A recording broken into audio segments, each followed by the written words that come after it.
کیا آپ تصور کر سکتے ہیں کہ ایک ایسی قوم بھی گزری ہے جس نے اللہ تعالیٰ کے حکم کو کھلے عام نہیں بلکہ چالاکی سے توڑنے کی کوشش کی؟ وہ سمجھتے رہے کہ ہم نے کسی کو دھوکہ دے دیا، مگر وہ بھول گئے تھے کہ اللہ تعالیٰ سے کوئی چیز پوشیدہ نہیں۔ پھر ایک دن ایسا آیا کہ ان پر ایسا عذاب نازل ہوا جس کا ذکر قیامت تک قرآن مجید میں محفوظ کر دیا گیا۔ آخر وہ کون لوگ تھے، ان کا جرم کیا تھا، اور اللہ تعالیٰ نے انہیں کیوں ذلیل بندر بننے کا حکم دیا؟ آئیے قرآن مجید کی روشنی میں یہ ایمان افروز اور سبق آموز واقعہ سنتے ہیں۔ السلام علیکم ورحمۃ اللہ وبرکاتہ۔ آپ دیکھ رہے ہیں جی ایس مغل اسلامک۔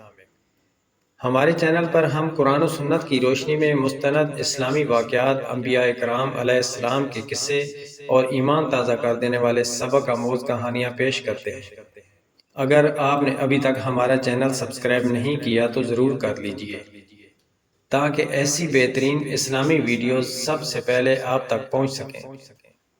یہ واقعہ بنی اسرائیل کے اس دور کا ہے جب اللہ تعالیٰ نے انہیں بے شمار نعمتیں عطا فرمائی تھیں۔ انہیں انبیاء کرام بھی عطا کیے، آسمانی کتابیں بھی دیں اور بار بار اپنی قدرت کی نشانیاں بھی دکھائیں، لیکن ان میں سے کچھ لوگ بار بار اللہ تعالیٰ کے احکام سے روگردانی کرتے تھے۔ انہی آزمائشوں میں سے ایک آزمائش سبت یعنی ہفتے کے دن کی تھی۔ اللہ تعالیٰ نے بنی اسرائیل کو حکم دیا تھا کہ ہفتے کا دن صرف عبادت، ذکر الہی اور آرام کے لیے مخصوص رہے۔ اس دن انہیں دنیاوی کاروبار، خاص طور پر مچھلیوں کا شکار کرنے سے منع کیا گیا تھا۔ سمندر کے کنارے آباد ایک بستی کے لوگ زیادہ تر ماہی گیر تھے، ان کی روزی مچھلیوں سے وابستہ تھی۔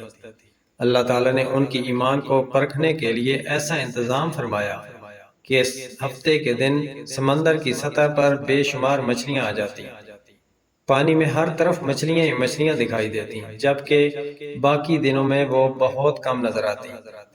یہ ایک سخت امتحان تھا کہ بندے اللہ کے حکم کو ترجیح دیتے ہیں یا دنیاوی فائدے کو۔ ابتدا میں بہت سے لوگوں نے اللہ کے حکم کی پابندی کی، مگر آہستہ آہستہ کچھ لوگوں کے دلوں میں لالچ نے جگہ بنا لی۔ وہ سوچنے لگے کہ اگر ہم سبت کے دن شکار نہیں کریں گے تو ہمارا نقصان ہوگا۔ پھر شیطان نے ان کے دل میں ایک چال ڈالی۔ انہوں نے کہا، کیوں نہ ہم جمعہ کے دن جال بچھا دیں یا پانی کے ایسے راستے بنا دیں کہ ہفتے کے دن آنے والی مچھلیاں ان میں پھنس جائیں اور پھر اتوار کو جا کر انہیں نکال لیں۔ اس طرح بظاہر ہم نے سبت کے دن شکار بھی نہیں کیا ہوگا اور مچھلیاں بھی مل جائیں گی۔ یہ لوگ اپنے آپ کو بہت ہوشیار سمجھ رہے تھے، لیکن وہ بھول گئے تھے کہ اللہ تعالیٰ نیتوں اور دلوں کے حال کو بھی جانتا ہے۔ وہ قانون کی ظاہری شکل سے بچ نکلنے کی کوشش کر رہے تھے، مگر حقیقت میں اللہ تعالیٰ کے حکم ہی کو توڑ رہے تھے۔ اس بستی کے لوگ اب 3 گروہوں میں تقسیم ہو گئے۔ ایک گروہ وہ تھا جو کھلم کھلا اس ہیلے پر عمل کر رہا تھا۔ دوسرا گروہ نیک لوگوں کا تھا جو انہیں بار بار سمجھاتا، نصیحت کرتا اور کہتا، اللہ سے ڈرو، اس کے حکم کے ساتھ مذاق نہ کرو، دنیا کا تھوڑا سا فائدہ آخرت کی ہلاکت کے برابر نہیں۔ لیکن نافرمان لوگ ان کی ایک نہ سنتے۔ تیسرا گروہ وہ تھا جو خود تو اس گناہ میں شریک نہیں تھا لیکن خاموش رہتا تھا۔ وہ نصیحت کرنے والوں سے کہتا، تم ایسے لوگوں کو کیوں سمجھاتے ہو جنہیں اللہ تعالیٰ ہلاک کرنے والا ہے؟ اس پر نیک لوگوں نے جواب دیا، ہم اس لیے نصیحت کرتے ہیں تاکہ اپنے رب کے سامنے ہماری ذمہ داری پوری ہو جائے اور شاید یہ لوگ توبہ کر لیں۔ مگر افسوس، ان کے دل سخت ہو چکے تھے، لالچ نے ان کی بصیرت چھین لی تھی۔ وہ ہر ہفتے یہی چال چلتے رہے اور سمجھتے رہے کہ ہم کامیاب ہیں۔ انہیں یہ احساس ہی نہ رہا کہ وہ اللہ تعالیٰ کے حکم کو دھوکے سے توڑنے کی کوشش کر رہے ہیں۔ آخرکار وہ وقت آ پہنچا جب اللہ تعالیٰ کا فیصلہ نافذ ہوا۔ قرآن مجید بیان کرتا ہے کہ جب وہ اپنی نافرمانی میں حد سے بڑھ گئے اور نصیحت کے باوجود باز نہ آئے تو اللہ تعالیٰ نے ان سے فرمایا، ذلیل بندر بن جاؤ۔ یہ کوئی عام سزا نہیں تھی بلکہ اللہ تعالیٰ کی قدرت کی ایک نشانی اور قیامت تک آنے والوں کے لیے عبرت تھی۔ اس عذاب کے ذریعے اللہ تعالیٰ نے واضح کر دیا کہ اس کے احکام کے ساتھ ہیلہ بازی اور دھوکہ کبھی کامیاب نہیں ہو سکتا۔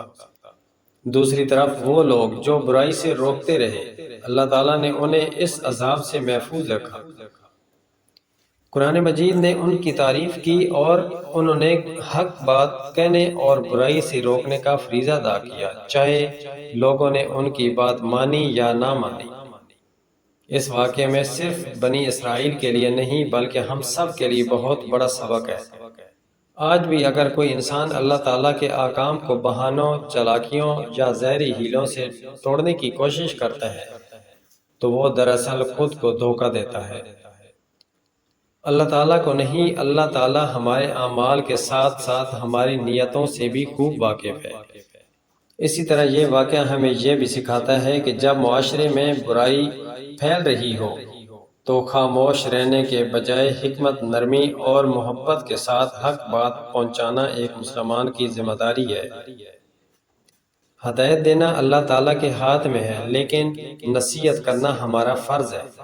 آئیے آج ہم سب اپنے دلوں کا جائزہ لیں، کہیں ہم بھی دین کے کسی حکم میں اپنی خواہشات کے مطابق راستہ تو نہیں نکال رہے، کہیں ہم بھی گناہ کو معمولی سمجھ کر اپنے آپ کو دھوکہ تو نہیں دے رہے۔